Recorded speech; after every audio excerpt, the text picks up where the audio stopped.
Hi, my name is Erica Pollitt, and today's module will be on Chapter 16, Developing Presentations in a Social Media Environment. Learning Objective 1. Describe the task involved in analyzing the situation for a presentation and organizing a presentation. We're going to now go over the analyzing the situation. Gather information. Select the right medium. Organize the information. When it comes to organizing a presentation, you need a clear purpose. Limit your scope. You need to have the ability to adjust the flow and details properly. And you need to create a speaking outline which will help with the overall delivery of the message. Planning a presentation. You're going to need the 3-step writing process, which is plan, write, complete. Analyze the situation. Gather the information, as I said before. You're going to need to choose a medium and a channel. Organize your information properly. That'll help keep your audience more attentive to what you're saying. The 3-step writing process, planning. You're going to analyze the situation, all that I just said in the last slide. Then when it comes to the writing section, you're going to adapt to your audience and compose your presentation. Completing process of the 3-step writing process is revise the message, master your delivery, prepare to speak, and overcome anxiety, which I have not done yet. Analyzing the situation, defining your purpose. You're going to want to have a purpose for what you're trying to explain to your audience. You're going to keep them interested in what the overall presentation. You're going to develop your audience's profile. So if you're speaking to people with other languages, you're going to want to accommodate those language barriers and meet the needs of your audience, of course, which is why are we here? They're going to want to know exactly why they're there watching your presentation.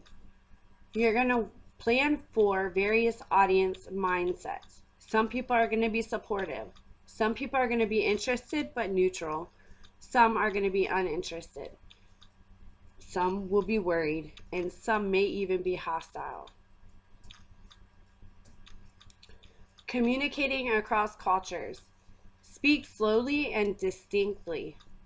Repeat keywords and phrases to make sure that your audience has a clear understanding.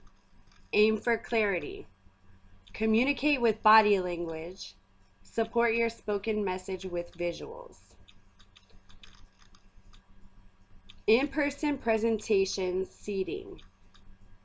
There are various ways that you can deliver a message in person. One of them may be a classroom or a theater type seating where all the chairs face forward and the speaker would be in front of the audience. The conference table seating is usually a long table where people sit on both sides of the table and the speaker is at one end. So sometimes when in those situations or those seating styles, a lot of times the back people in the audience feel a little left out and they don't really feel connected to the speaker. So you're going to want to make sure that that is only used for small groups.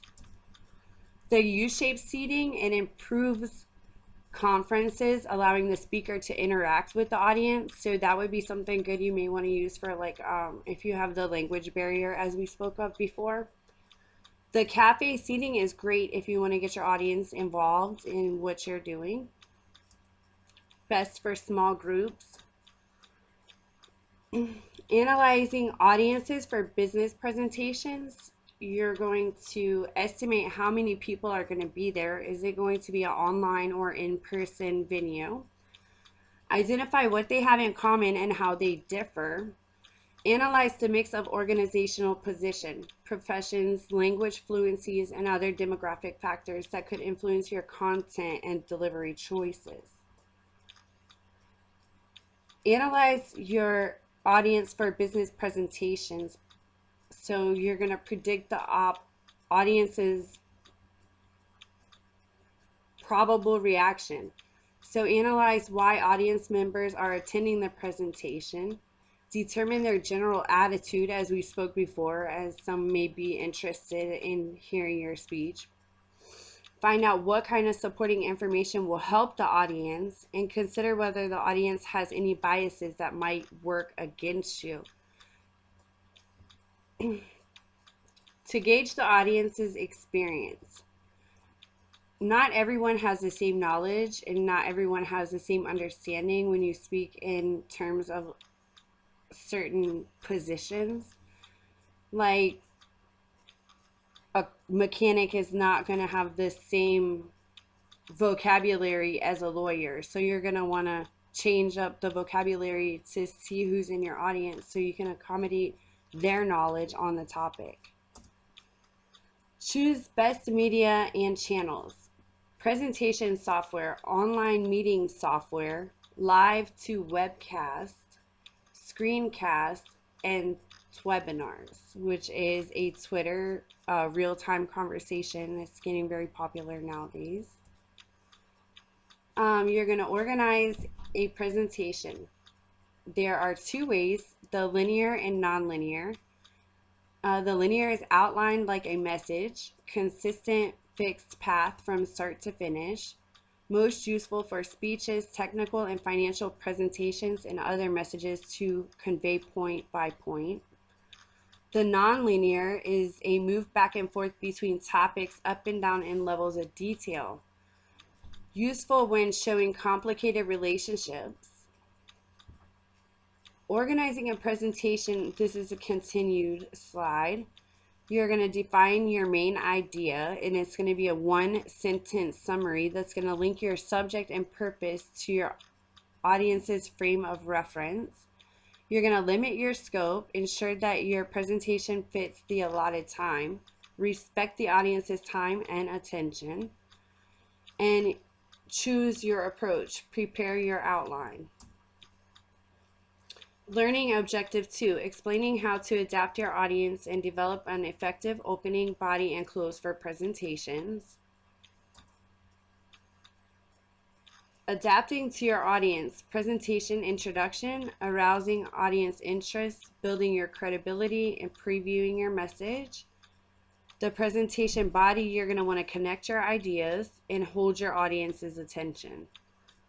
In the close of the presentation, you're going to want to state your main points and end with clarity and confidence. Developing a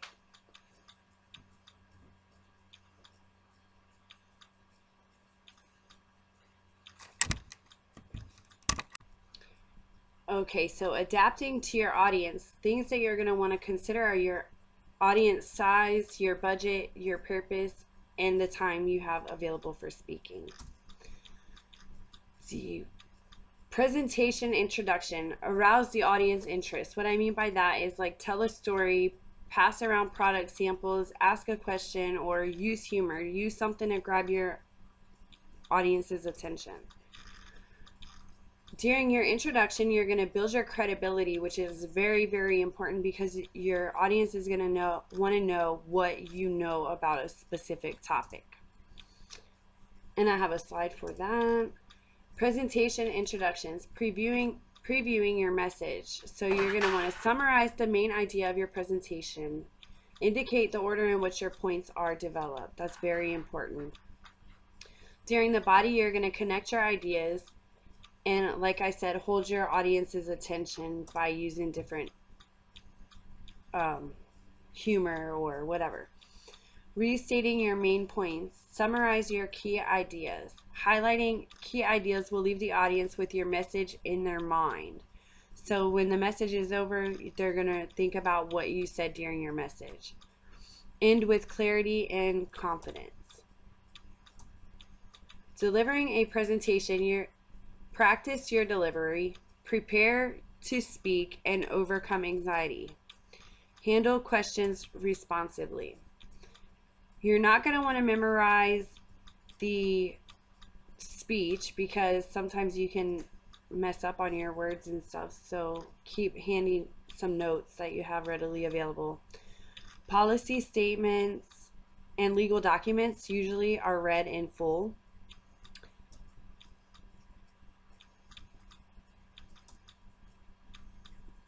Okay, so when you prepare to speak, be sure the venue is ready. Be sure you have everything you need, and try to visit the venue before so you know that that the computers and everything work the way you know how to use them.